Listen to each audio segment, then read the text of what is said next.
Let's build one of the highest density places in the whole city. It's going to be a block with many buildings connected into one huge structure, and the whole place will be very walkable with those pedestrian-only paths and various vertical connections.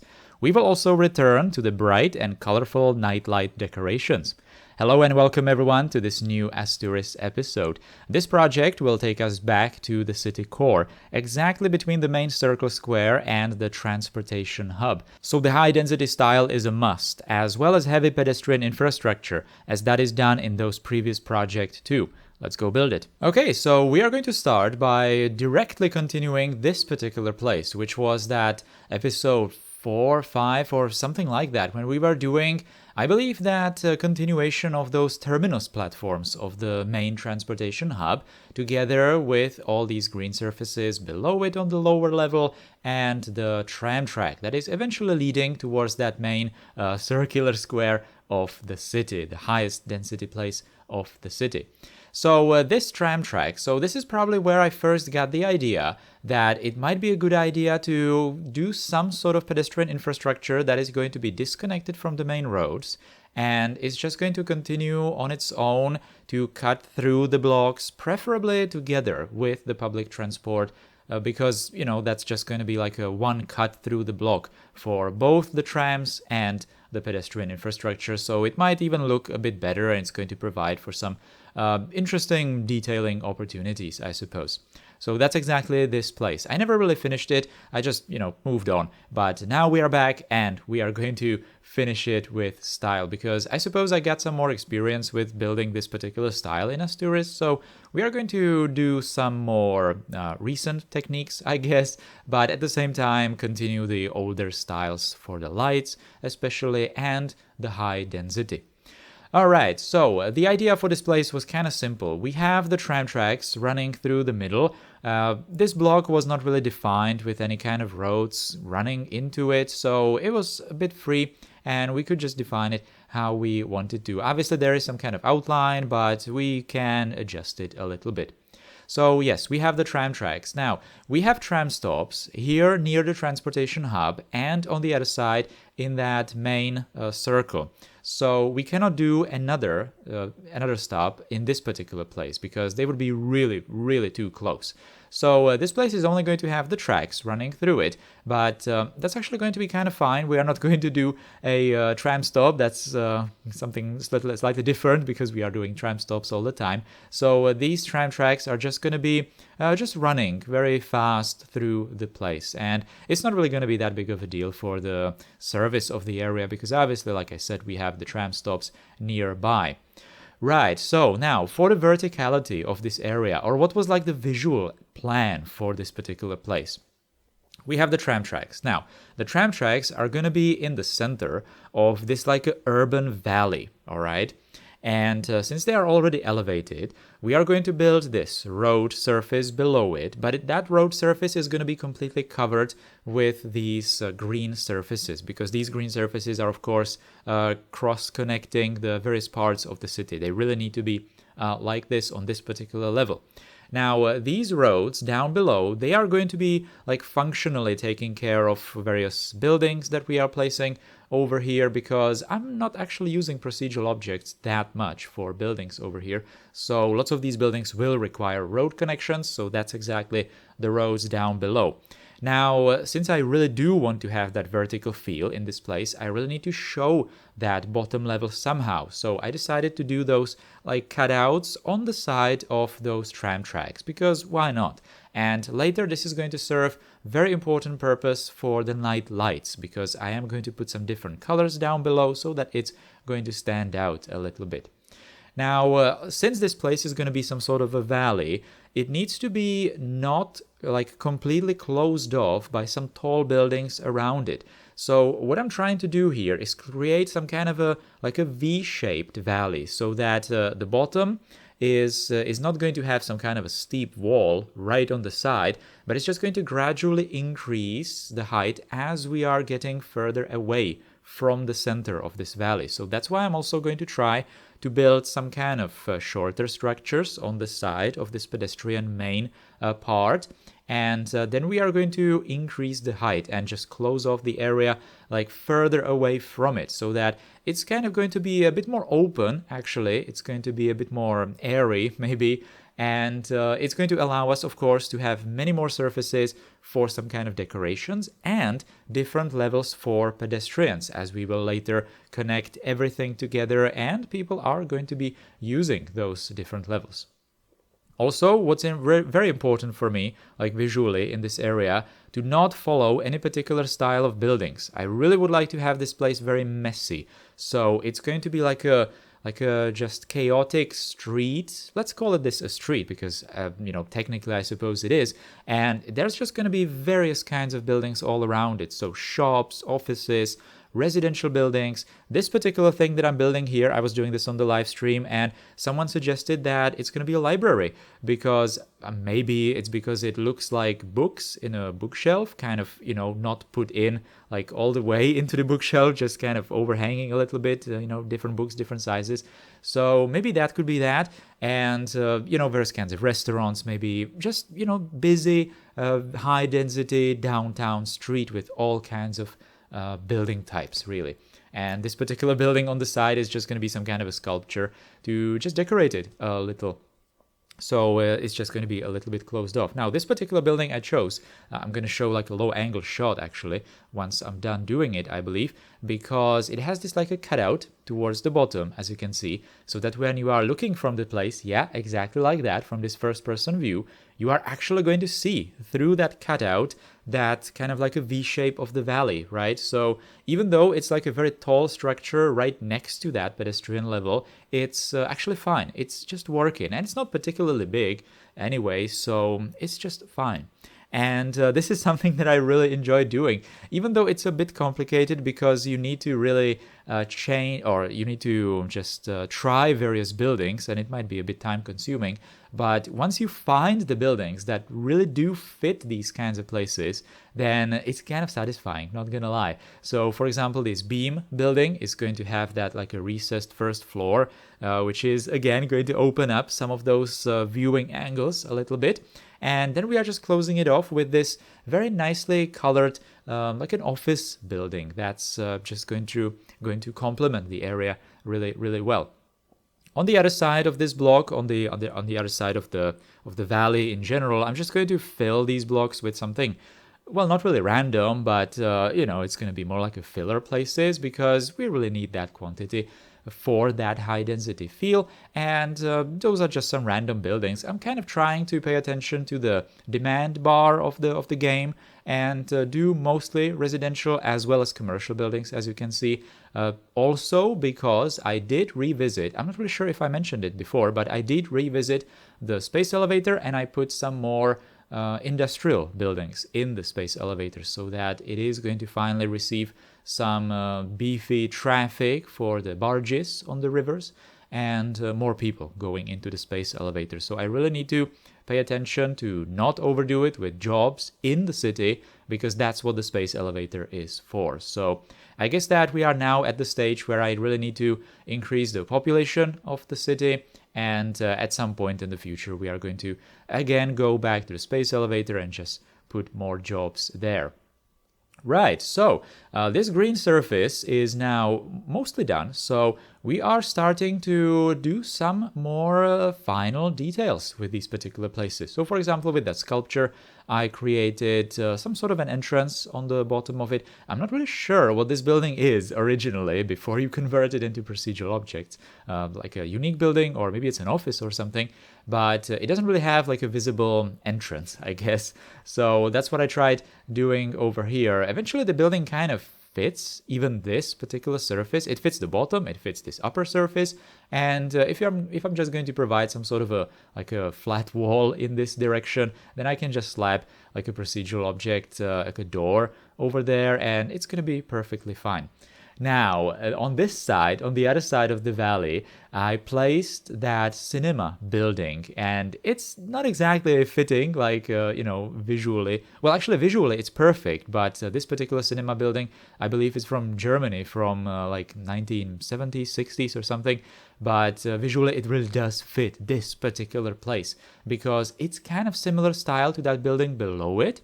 And it's just going to have some kind of decoration on the top. It's just saying, cinema, and it has like a more open entrance, right? Which is going to be very important on that special roof because there are going to be those pedestrian levels, different pedestrian levels, and that cinema building just is going to fit that perfectly. You will see when I'm going to start building those. So on this side, towards that main main circular square, I'm just finishing these green surfaces that were already established that they will go into this area from those past projects. And then we are just going to do these kinds of like outlines and borders so that all of this is kind of enclosed with some kind of barriers or something. Now, also, it was starting to become a bit clear that this green surface might be a little bit too large, so I decided to just revisit some of those openings to that bottom level and made them slightly larger. I'm really worried at this point during the project that I'm going to make the place not exactly with very high capacity with pedestrians, because we are in the downtown, right? So there are going to be big crowds walking through here. So I'm not really sure about it, but we will see. We will just observe the flow of people, and if it's going to start looking a bit strange, like unnatural, because, in city skylines, people can just clip through each other, right? They don't really care at some point, especially when waiting at the public transport stops, for example. So they're not going to jam like cars, right? So instead of doing a traffic jam, they are just going to start looking really weird. And we don't want that in Asturis. So I really need to observe that. And if it's going to be a problem, then I'm just going to increase the capacity of this place. But right now it's just guessing, really.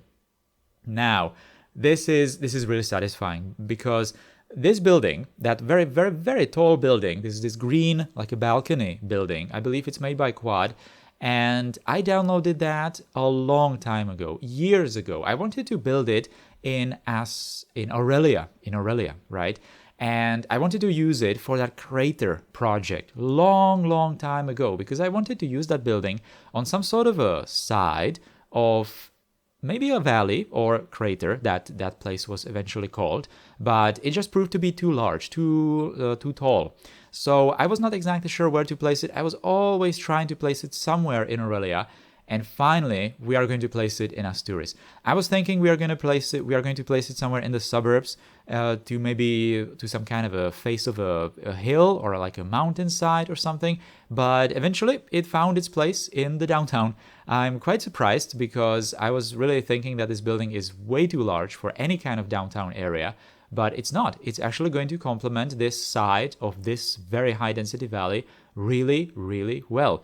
We are not showing that building fully, especially from the front here. We are basically just using the top with the balconies. And on the other side, I don't really care because I'm just filling the rest of the block with some random stuff. But on this particular side, it's looking really, really good. So with the details, with the light details, I'm eventually going to separate these places also vertically between different functions so that we are going to have on these kinds of very busy streets, the shops, all the kind of amenities, and the further up you go, you're going to have more and more, I guess, residential places, right? So there are going to be some apartments in those buildings just overlooking down into this busy street. So it's going to be a really multi-purpose area. I'm not really sure if that building is a residential building gameplay-wise. It's probably just, well, actually, I'm not sure what it is, but I'm probably going to convert it with Rico into a residential building if it's not yet.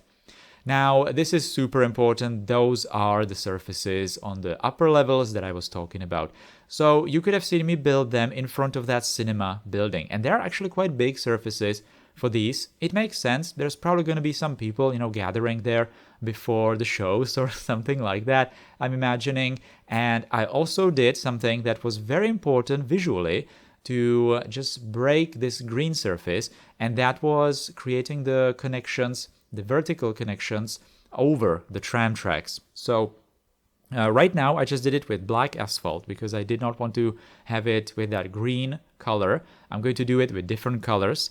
And it's, like I said, it's serving visually as kind of like a different color detail compared to that green surface. Because I definitely agree that the green surfaces are maybe somewhere a little bit too much. That's, for example, the case of that transportation smaller hub that we did some time ago, that kind of elevated train station with those pillars made of concrete. That's why, for example, did that bottom level with the tiles, and I did not want to do the green surfaces absolutely everywhere. This is a similar situation, so I just want to do different colors on different places. I suppose we might have done something like that in that circle, but it's done. I don't want to revisit that because I would be just revisiting every place in the city forever, because I'm always unsatisfied with these eventually. Now, anyway, as borders for these kinds of elevated paths, I'm going to be switching between that usual fence border made by Ronix and then these planters made by Evania. I first used them in that brutalist area, and they were absolutely perfect, like, detailing wise or like practicality wise, because they are super easy to work with. You can actually make really nice corners with these with Node Controller, and they're just perfect. They are already forming that very nice looking green detail as well, because it already comes detailed with the bushes, so you don't need to put them there manually, and overall it's just looking really good on its own. So I'm going to be using these in some future projects, most definitely. So in here, they're just forming these outlines of some of these larger pedestrian places on the top levels.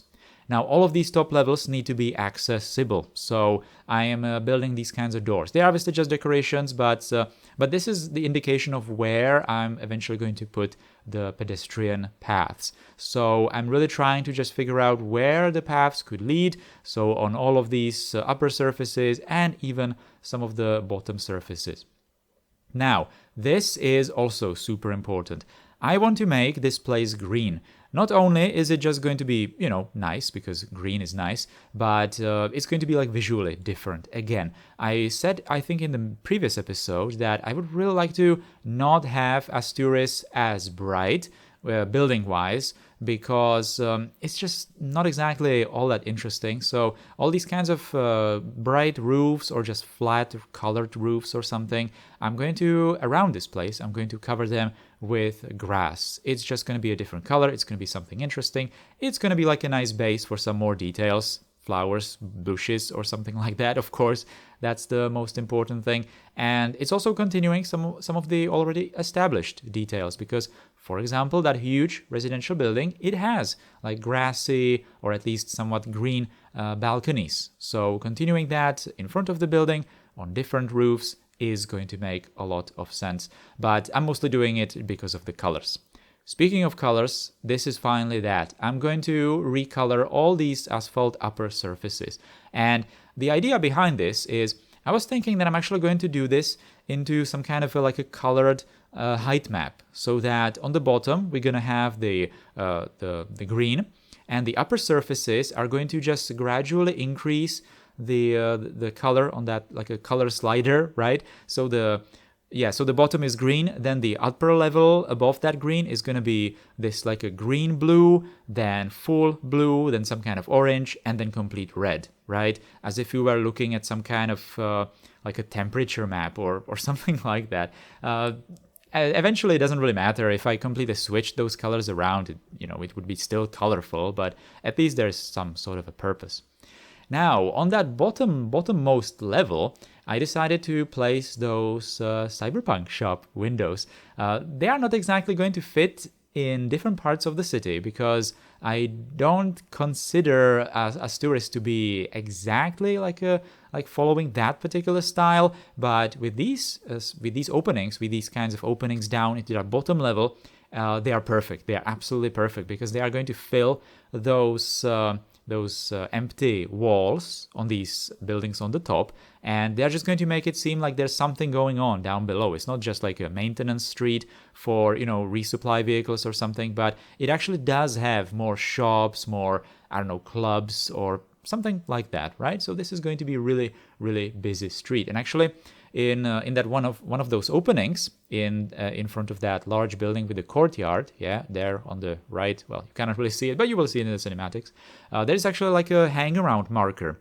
So there are people waiting there. So I placed some kind of like clubs in there so that it appears as if people are waiting in front of it, and it's actually looking rather good. And like I said before, we are going to do those different night lights. So overall, hopefully it's going to turn out looking good. At this point, I was already kind of starting to believe that it is going to turn out looking good, because it started to have those colors for the surfaces, it started to have lots of green, and I was kind of relieved that, yep, this place is probably going to work. Not gonna lie, when I started building this project, I thought this is just going to be a disaster, and it's probably going to be one of those rare cases when I will just have to completely delete it and start building something else from scratch. But nope, it turned out looking okay. Now, these kinds of green ivies. So, I was showing these in that procedural objects tutorial, and I decided to do some kind of work with them in Asturis. I'm not exactly using the projection function with these, but for a good reason, because I kind of want to have them hang from that border of that pedestrian path and just, you know, fly in the air below that. So, I cannot really use that projection function for that. I am heavily stretching them, though, scaling them up with procedural objects, because by default they are tiny. They don't really fit absolutely everywhere, and it is kind of difficult to work with them. There are a couple of variations with them, but you know, I really don't have the patience to just copy paste like 5 different versions, and there are actually some different versions that are for like corners or something, so they won't really fit here. So I'm basically just switching between 1 or 2 different versions in here and trying to just scale them up and down a little for some variations, and do some sort of differences with them. For example, mirroring them, right? So that's just going to make it look like it's not a single object just copy pasted everywhere else. This is obviously the most important part in the entire project, and that is making it functional. So we have to make all these pedestrian connections. I'm not really sure if this is the most complicated pedestrian infrastructure in the entire city. Maybe like density-wise it is, because on a very small space we are going to do it very, very heavily. But yeah, this entire block is just going to be crisscrossed with these pedestrian paths. It has to be, because the people need to just liven up the place. Otherwise, it's going to be completely dead. All these surfaces are going to be completely dead, and we cannot have that. So we have to make sure that all of these places where I build any kind of open surface is going to be connected. So connecting it even to that bottom level, connecting it to all these pedestrian bridges across the valley, connecting it into all these kinds of buildings, into all the doors that I prepared. And as you can see, yep, it is fairly complicated. And of course, we have to provide some kind of motivation for people to actually use all of this. So there are various connections to the outside of this block, not just on the ends of the valley, but also through these buildings, so that gameplay-wise people actually do have some reasons to walk here or through here instead of using the streets around the block. And they do. They actually do use that. So, you know, that's very, very welcome. Now, these are the ads, and yeah, this place, we have lots of surfaces in here, so we can really go ham with all of these ads. Over the past months, I downloaded lots of these. I was not even using them. Every time I just see this kind of ad in the workshop, I'm just like, yep, I'm gonna need that, so, you know, sub to it, not really think about it too much, and it definitely paying off, because now I finally have so many to choose from that I can do these places very, very, very varied, and it's just going to look good. Like, what else can I say? It's just going to look really, really fine. Right, so finally we are going to move to those nighttime shots, and look at that. Especially this part, when the entire area is not illuminated, this bottom yellow colored lights are going to really, really stand out. It's almost making it look like there's some kind of So there's some kind of like a fireplace down there or something like that. Unfortunately, I did not really manage to make that bottom level still stand out when the entire place is, finally illuminated like this. But overall, it's okay. We can definitely see that there is something different down below. So it is adding to that overall colorful feel of the place. It's not just the green surface absolutely everywhere. So, again, it's just adding to the variety of this place. I decided to, by the way, this is super important. Do you notice something different in this particular area? I revisited those custom station tracks for the LRTs, for the tram tracks, and I made the pedestrian lane much wider, like 4 times wider or something like that. So now, on all the custom tram stops, we are going to have the people waiting in much larger area. They're not just going to be all kind of squashed into that single lane right next to the tracks. So that's going to massively improve all of these bigger open spaces. We are finally going to have the people spread out over larger areas, and it's going to look a bit more natural. Even though I'm still trying to do it so that these kinds of pedestrian spaces do have those around 6-meter widths, so that it's going to fit that workshop invisible pedestrian path. Although we now have node controller ability to also squash or stretch these pedestrian lanes. I have not experimented with that just yet, so I'm not particularly sure how that works. But I suppose that in some future projects we are going to get to the bottom of it. Anyway, here are the finished cinematics, and this particular transition I really liked because it just fits. The new project just fits this place really, really well. It's like a piece of a puzzle that perfectly places in that particular corner, that block that was reserved just for it. So hopefully that's how Asturis' core, the city center, is going to continue. As you can see, for example, on the right, we have some kind of tram tracks there unfinished. So that's going to be a great opportunity to maybe do something similar like this, or just something different, something unique.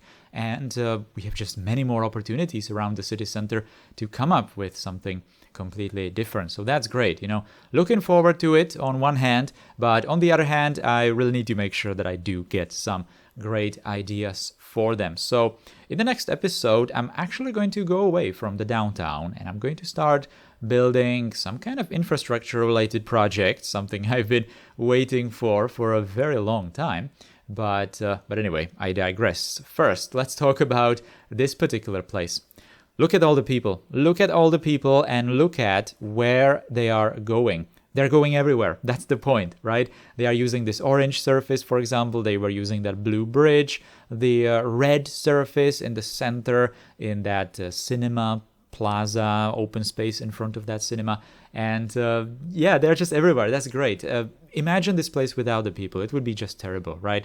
Even though like an individual human is just a tiny detail in this place, the volume of the pedestrians just makes it look so much better. And I really, really like it. And I also very like that green detailing.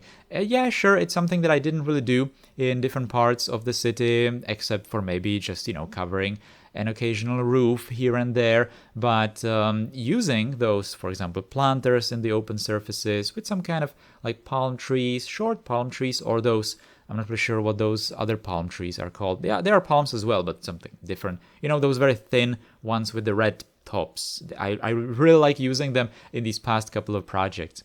Anyway, this is the transition towards that nighttime view. That new commercial or mixed valley that we just built is really bright. Is really, really bright. It nicely complements, though, this circle area. And it has to, really, because, well, that's kind of the main point of this place. It really needs to be bright. It really needs to stand out. So that's also why that bridge that is nearby is also very bright, and that's why the projects that are going to be around this place in the future are also going to be very bright, and the rest of the city is going to be something slightly different so that this place can stand out in those, far away shots.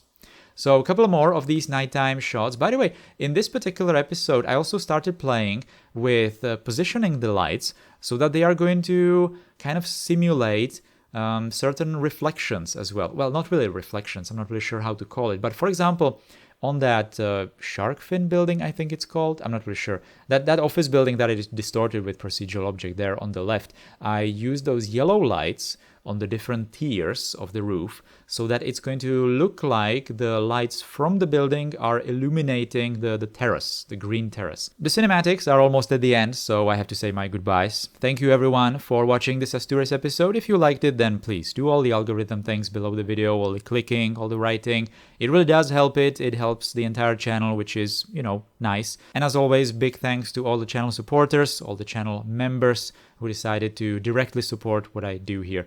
Thank you again, and goodbye.